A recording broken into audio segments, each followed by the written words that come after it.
ইসমাইল হোসেন রাব্বি, তিনি 4 আগস্ট শহীদ হন এবং আরেকটি শহীদ পরিবার এসেছে, তার নাম শহীদ মোহাম্মদ রবিন মিয়া, তিনি 5 আগস্ট শহীদ হন। আপনারা জানেন যে সরকার যখন গঠিত হয়, বর্তমান সরকারের প্রধান উপদেষ্টা যেদিন বাংলাদেশে মাটিতে পা রাখেন, তিনি প্রথমেই বলেছিলেন যারা শহীদ পরিবার আছে তাদেরকে সরকারের পক্ষ থেকে সব ধরনের সহায়তা করা হবে এবং তাদের একটা প্রপার ডকুমেন্টেশন প্রয়োজন।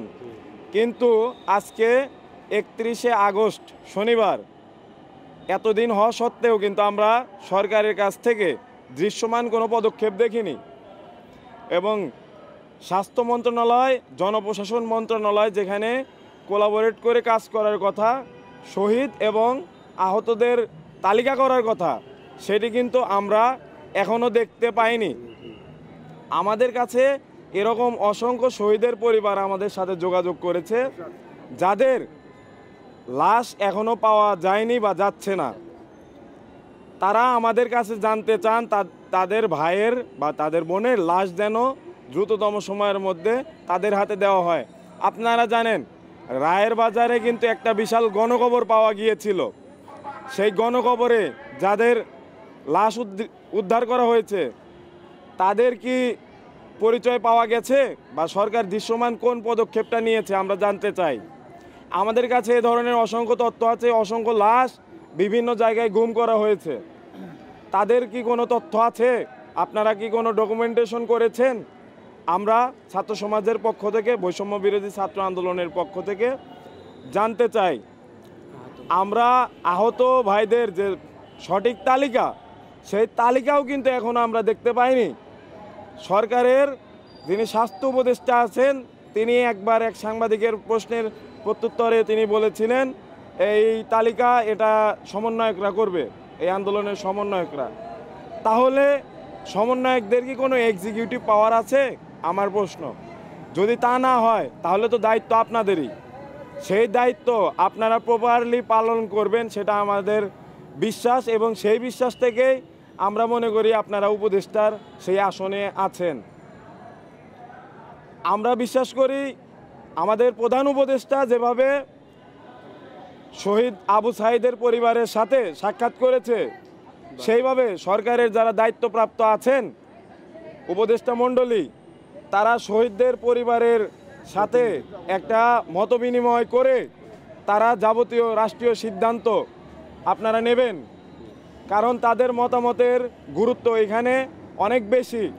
প্রচলিত আইনে এরা গানশট বা বন্দুকের গুলিতে নিহত হয়েছে। সে নিহত হলে প্রচলিত আইনে পোস্টমর্টেম ছাড়া কোনো লাশ ছাড়া হয় না। তো সেই লাশ না ছাড়ার কারণে তারা আসলে ডেথ সার্টিফিকেট তারা দিতে চায়নি এবং প্রচলিত আইনে সেরকম একটি বাধা আছে। তো আমার পাশেই যে শহীদ রাব্বি, ইসমাইল হোসেন রাব্বি, তার পরিবার আছে, সেই পরিবার আমার কাছে প্রথম আর কি এরকম অভিযোগ জানায় যে ঢাকা মেডিকেল কর্তৃপক্ষ থেকে পরিচালক মহোদয় তাকে জানিয়েছে যদি স্থানীয় সরকার এর কোনো প্রতিনিধির কাছ থেকে তারা কোনো কাগজ নিয়ে আসতে, ডকুমেন্ট দেখাতে পারে, তাহলে তারা ডেথ সার্টিফিকেট দেবে।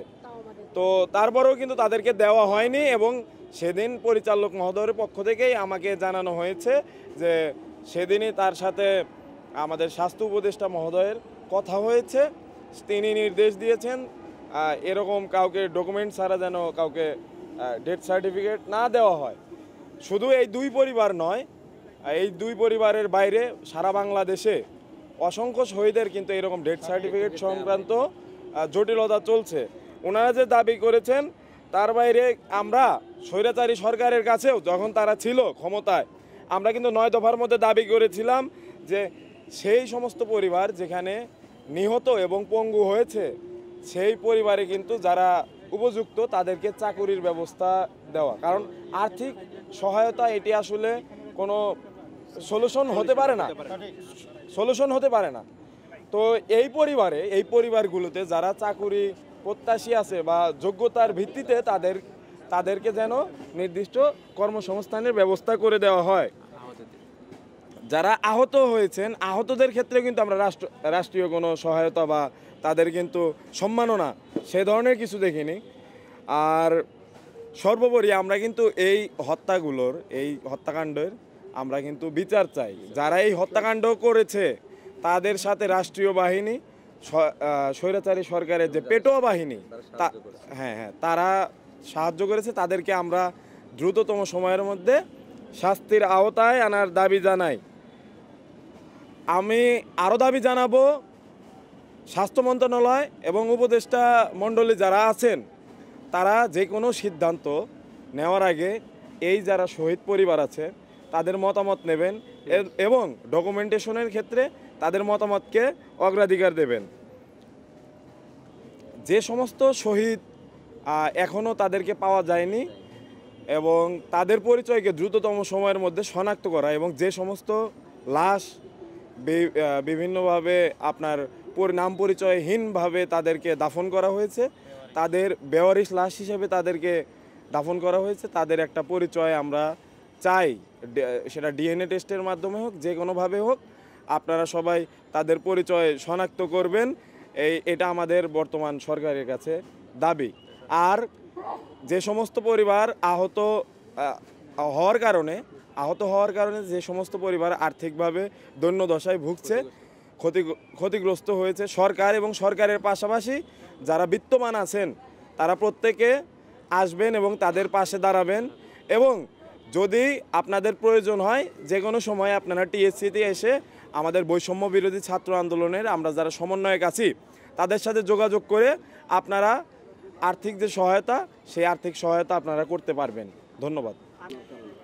এখানে একটি বিশাল কারণ আছে, সেটি আমরা একদিকে যে ফোকাস করা বা একদিকে ফোকাস আমরা বৈষম্য বিরোধী ছাত্র আন্দোলনের পক্ষ থেকেও করতে পারছি না বন্যার কারণে। তার পাশাপাশি সরকারও বিভিন্ন মহল থেকে চাপের কারণে এবং বন্যার কারণে তারা কিন্তু একক কোনো দিকে ফোকাস করতে পারছে না। এটি একটা কারণ হতে পারে, কিন্তু এসব কারণ যথেষ্ট নয়।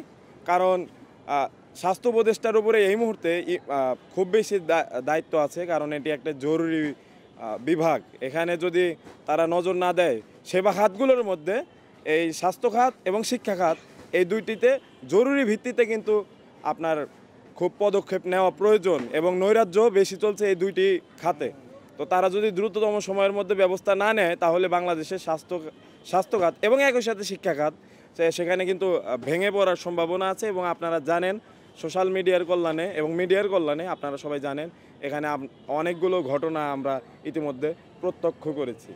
প্রিয় নাম্বার সেট করে বিকাশে সেন্ড মানি করুন ফ্রি।